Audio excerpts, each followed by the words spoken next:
አስማ ቢንት የዚድ ቅጽል ስሟ ኸጢበቱን ኒሳ ነበር። የአንሷር ሴቶች ረሱላላህን መጠየቅ የሚፈልጉትን ሰብሰብ አድርጋ እንድትናገር የሚወክሏት አንደበተ ርቱዕ አስማ ቢንት የዚድ። አባቷ የዚድ ኡሁድ ላይ ረሱላላህን ከተከላከሉ ድንቅ ሶሃባዎች ነበር። ፊቱ ማን እንደሆነ እስከማይለይበት ድረስ ቆስሎ መስዋዕት ሆነ።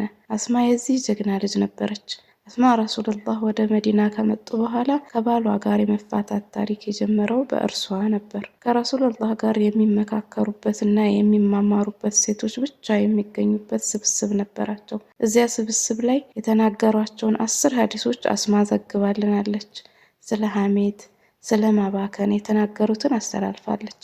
አንድ ቀን ረሱል እንዲህ አሉ፣ ከእናንተ መካከል ምርጡ ማን እንደሆነ ልንገራችሁ አሉ።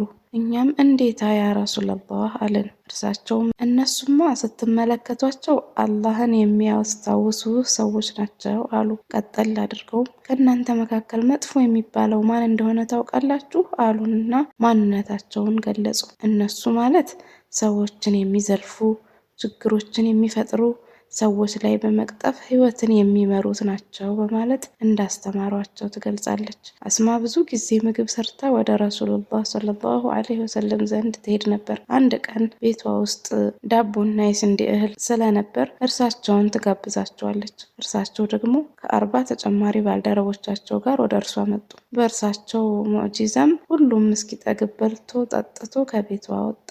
ይህ ክስተት ከተፈጠረ ጀምሮ ህይወቷ እስከምታልፍበት ሰዓት ድረስ ቤታቸው በርዝቅ እንደተንበሸበሸ ትናገራለች። በይሃቂ አንድ ክስተት እንዲህ በማለት ይዘግባሉ። ረሱላላህ ሰለላሁ ዐለይሂ ወሰለም ከባልደረቦቻቸው ጋር ተቀምጠው ባሉበት አስማ ወደ እሳቸው መጣችና ያ ረሱላላህ፣ እናትና አባቴ ፊዳ ይሆናሉ፣ እኔ የሴቶች አምባሳደር ነኝ። አሁን ላወራው ያልኩት ጉዳይ ቢያሳስባቸውም በሰሜንም ይሁን በደቡብ ያሉ ሴቶች እኔ ወደ እርሶ መምጣቴን አያውቁም። አላህ እርሶን ለወንዱም ለሴቱም በሐቅ መንገድ ላይ ልኮልናል። በአላህም በአንቱም አምነናል። እኛ የመዲና ሴቶችም የቤታችን ምሰሶዎች ነን። የቤቱን ስራ እንሰራለን፣ ባሎቻችንን እንንከባከባለን፣ ልጆቻችንን እንወልዳለን። ነገር ግን ወንዶች ጁምዓን ዘወትር የመስገድ ሀጅ የማድረግ እድል ተሰጥቷቸዋል። አጅሩን በሙሉ እየወሰዱ ያሉት እነርሱ ናቸው። ከእርሶ ጎን ሆነው የመዋጋት እድሉን የሚያገኙትም እነርሱ ናቸው። ዘመቻ በሚወጡበት ሰዓት የቤታችንን እና ልጆቻችንን እኛ ነን የምንጠብቀው። ስለዚህ እኛስ የአጅሩ ተካፋይ ነን በማለት ጠየቀቻቸው። የረሱላላህ ባልደረቦች በጥያቄዋና ድፍረቷ እጅግ ተበሳጭተዋል። ረሱል ሰለላሁ ዐለይሂ ወሰለም ግን ወደ እነሱ ዞረው ልክ እንደዚህ ሴት ውብ የሆነ ንግግር የምትናገር ሴት ሰምታችሁ ታውቃላችሁ በማለት አሞገሷት። ወደ አስማ በመዞርም ለሴቶች ሁሉ ሄደሽ ንገሪያቸው፣ መልካም የሆነን ስራ በሰሩ ልጆቻቸውን ብሎም ቤታቸውን በተንከባከቡ ቁጥር የአጅሩ ተካፋይ እንደሆኑ ንገሪያቸው አሏት። አስማ በደስታ ተክቢር አለች። ከባይዛንታይኖች ጋር በነበራቸው የየርሙክ ዘመቻ ተሳትፋለች። 9 የሚሆኑ የባይዛንታይን ወታደሮችንም በዚህ ዘመቻ እንደገደለች ይነገራል። አላህ ስራዋን ይውደድላት። ኡሙ ሐራም የአነስ ኢብን ማሊክ አክስት እንዲሁም የኡሙ ሱለይም እህት ነች። ኡሙ ሐራም ቢንት ሚልሃን የመጀመሪያ ባሏ አምር ቢን ቀይስ ኢብን ዘይድ ይባላል። ከእርሱም ቀይስ ቢን አምር ኢብን ቀይስ እና አብዱላህ ኢብን አምር ኢብን ቀይስ የሚባሉ ልጆችን አግኝተዋል። እርሱ ከሞተ በኋላ ደግሞ ዑባዳ ቢን አሷሚት የሚባል ምርጥ የረሱላላህን ሰሃቢ አግብታለች። ከእርሱም ሙሐመድ ቢን ዑባዳን አገኘች። ኡሙ ሐራም የኡሁድ ጦርነት ወቅት እጅጉን የተፈተነችበት ጊዜ ነበር። ውድ ባለቤቷ አምርን እና ልጇ ቀይስን በዚህ ጦርነት አጣች። 2 ውድ ሰዎችን በህይወቷ ብታጣም የአላህ ውሳኔን ተቀብላ ታገሰች። የኡሁድ ጦርነት ከተካሄደ 4 ወር በኋላ ከነጅድ የመጡ ሰዎች ህዝቦቻቸውን ቁርአን እንዲያስተምሩ ቁርአንን ከሐፈዙ ሰሃቦቻቸው መካከል እንዲልኩላቸው ይጠይቃሉ። 70 የሚሆኑ ባልደረቦቻቸውን ቢር ማዑና ወደሚባል ቦታ ላኩ። እዛ እንደደረሱም እቅዳቸው እነሱን የመግደል ስለነበር አንድም ሳያስቀሩ ገደሏቸው። ከእነርሱም መካከል የስሟ መጠሪያ ያገኘችበት ውድ ወንድሟ ሐራም ነበር። ባሏን እና ልጇን በማጣት ያልሻረው ቁስሏ በውድ ወንድሟ ህልፈት ይበልጥ ቆሰለ። የዒዳ ጊዜዋን እንደጨረሰች በአንሷሮች ዘንድ በስነ ምግባሩ የሚታወቀው የጦር ጀነራሉ ዑባዳ ኢብን አሷሚት ለትዳር ጠይቆ አገባት። አነስ ኢብን ማሊክ ረሱላህ ሰለላሁ ዐለይሂ ወሰለም ልክ እንደ እናቱ ኡሙ ሱለይም ኡሙ ሐራምም አክስታቸው ስለነበረች ቤቷ ይሄዱ ነበር ይላል። አንድ ቀን እንደ ሌላው ጊዜ ረሱል ኡሙ ሐራም ቤት ይሄዳሉ። ምግብ ሰርታላቸው ከበሉ በኋላ አብረው ተቀምጠው እያወሩ ኡሙ ሐራም የእርሳቸውን ጸጉር እንደ እናት ትደባብሳለች። በዚህ መካከል እርሳቸው ለአፍታ እንቅልፍ ሸለብ አደረጋቸው። ትንሽ ቆይተውም ፈገግ ብለው ተነሱ። ኡሙ ሐራም ምን እንዳሳቃቸው ጠየቀቻቸው። ሐቢብ አላህም ከኡመቶች ውስጥ በመርከብ ባህር ላይ በአላህ መንገድ ላይ ሊዋጉ የሚጓዙ ሰራዊቶችን ተመለከትኩ። ዘውድ ያደረጉ ንጉሶች ይመስላሉ። እኚህ ሰዎች የጀነት ሰዎች ናቸው አሉ። ኡሙ ሐራም በህልማቸው ከተመለከቱት ሰራዊቶች ለመሆን ጉጉት አደረባትና ያ ረሱላህ ከነርሱ እንደሆን ዱዓ አድርጉልኝ አለቻቸው። እርሳቸውም ዱዓ አደረጉላትና አንቺ ከነርሱ ነሽ ብለው አበሰሯት። ከረሱላህ ህልፈት በኋላ ባሏ ዑባዳ የተለያዩ ቦታዎች ላይ ጦር ይመራ ነበር። ሙስሊሞች ሮሞችን ያሸነፉ ጊዜ ሮሞች ባህሩን በመርከብ ተሻግረው ይመጡ ስለነበር እንደ ጦር ምርኮ መርከቦችን ወረሱ። እንዴት መጠቀም እንዳለባቸው ስላላወቁ ባለበት ተዉት። በሰይድና ዑስማን ኺላፋ ግን ለሰይድ ሙዓዊያ መርከቡን እንዲጠቀሙ እድል ሰጧቸው። ሰራዊቱን ይመራ የነበረውም የኡሙ ሐራም ባል ዑባዳ ነበር። በሰዓቱ 75 ዓመቷ የነበረችው ኡሙ ሐራም በዚህ ጉዞ ላይ መሄድ አለብኝ አለች። ባሏን ፈቅዶላት ሳይፐርስ ወደሚባል ቦታ በመርከብ ማቅናት ጀመሩ። መርከቡ ላይ ከወረዱ በኋላ የሚያገለግሏቸውን ግመል፣ ፈረስና በቅሎ ጭነው ነበር። ልክ ከመርከቡ ወርደው ወደ ሳይፕረስ እየተጓዙ ባለበት ኡሙ ሐራም እየነዳች ከነበረችው ፈረሷ ወድቃ ህይወቷ አለፈ። ሱብሃንአላህ።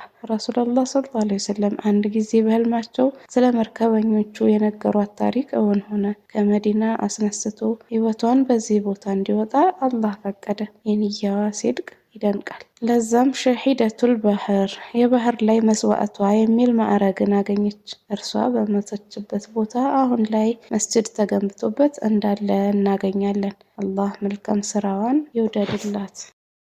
አቲካ ቢንት ዘይድ ረሱላህ ሰለላሁ ዐለይሂ ወሰለም ሪሳላቸውን ከመቀበላቸው በፊት ብሎም የነቢዩላህ ኢብራሂም መንገድን ይከተል የነበረው የእርሳቸውን ንቡዋ ሳያይ የሞተው ዘይድ ቢን አምር ኢብን ኑፈይል አንደኛው ልጁ 10ቱ ጀነት ከተመሰከረላቸው እንቁዎች የሆነው ሰዒድ ኢብን ዘይድ ሲሆን ሌላኛው አቲካ ቢንት ዘይድ ነበረች። አቲካ እጅግ ውብ፣ አንደበተ ርቱዕ፣ በግጥም ችሎታዋ የምትታወቅ፣ አምልኮዋ ላይ ጠንካራ፣ አመለ ሸጋ፣ በአጠቃላይ ምርጥ ሴት ነበረች። በዚህ ምክንያት ብዙ ሰዎች ለትዳር ከሚፈልጓት መካከል ነበረች። የሰይዲና አቡበከር ልጅ የሆነው አብዱላህ ኢብን አቡበከር አገባት። ካገባት በኋላ ግን እጅግ በፍቅሯ ሰጠመ። ሁሉንም ሰዓቱን ከእርሷ ጋር ማሳለፍን ወደደ። ረሱላህ ሰለላሁ ዐለይሂ ወሰለም ዘንድ መታየት አቆመ። የጀማዓ ሶላት ላይ መገኘቱን ተወ። ራሱን እስኪሰጥ ድረስ በፍቅሩ አበደ። ይህ ድርጊቱ ያናደዳቸው አባቱ ከእርሷ ጋር መሆኑ ረሱላህ ሰለላሁ ዐለይሂ ወሰለም ዙሪያ ያለውን ኺድማ የሚቀንስ ከሆነ እንዲፈታት ይነግሩታል። ሲዲቁ ለእርሷ ጥላቻ ኖሯቸው ሳይሆን ከአላህና ከመልእክተኛው ፍቅር በላይ የትኛውን ፍቅር መብለጥ እንደሌለበት ለማሳወቅ ነበር። ልጁ አብዱላህ ግን እጅግ ተጎዳ። ግጥም እየገጠመላት ያለቅስ ጀመር። የአቲካ ሰማይ ላይ ኮከቡ ቢደምቅ፣ ወፎች ቢበሩ፣ ፀሐይም ቢወጣ እኔ አንቺን ልረሳሽ አይቻለኝም ይላል። ከዛ ቀጥሎ አኽላቋን፣ ጥበቧን፣ እውቀቷን በግጥሙ ያደንቃል። እንደሷ ያለች ሴትን መፍታት ምን ያክል ከባድ እንደሆነም ይገልጻል። ሲዲቁ የልጃቸው ሁኔታ ይባስ በርትቶ ሲመለከቱ የፍቺውን ጉዳይ ተው።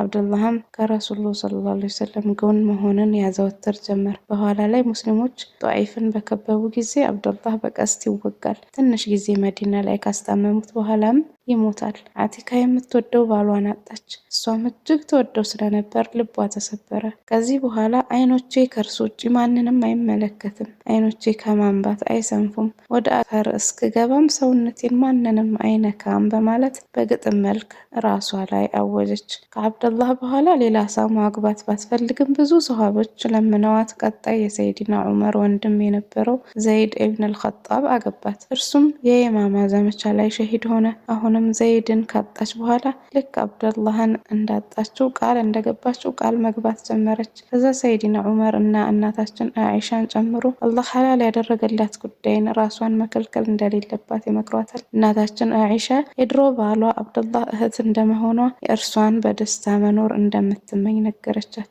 ከቆይታ በኋላም የአቲካ ወንድም ሰዒድ ኢብን ዘይድ የሰይድና ዑመርን እህት እንዳገባው ሁሉ አቲካ ደግሞ ሰይድና ዑመርን አገባች። ካገባቻቸው በኋላ የኺላፋቸው ማገባደጃ ላይ ፈጅር እያሰገዱ በስለት ተወግተው ሸሂድ ሆኑ። ለአቲካ ሌላ ህመም፣ ሌላ ስብራት። አሁንም ከቆይታዎች በኋላ የረሱላላህ ሐዋርያ በመባል የሚታወቀው የአክስቱ ልጅ ዙበይር ኢብኑ አዋም አገባት። እርሱም በሰይድና ዑስማን ግድያ ምክንያት በተፈጠረው ፊትና በተቀሰቀሰው የጀመል ዘመቻ ላይ እየሰገደ ባለበት ሸሂድ ሆነ። ዙበይር አራተኛው ሸሂድ የሆነ የአቲካ ባለቤት ሆነ። በዚህም ምክንያት ሰዎች ሸሂድ መሆን የሚፈልግ ወይም የሚመኝ ሰው አቲካን ያግባት አሉ።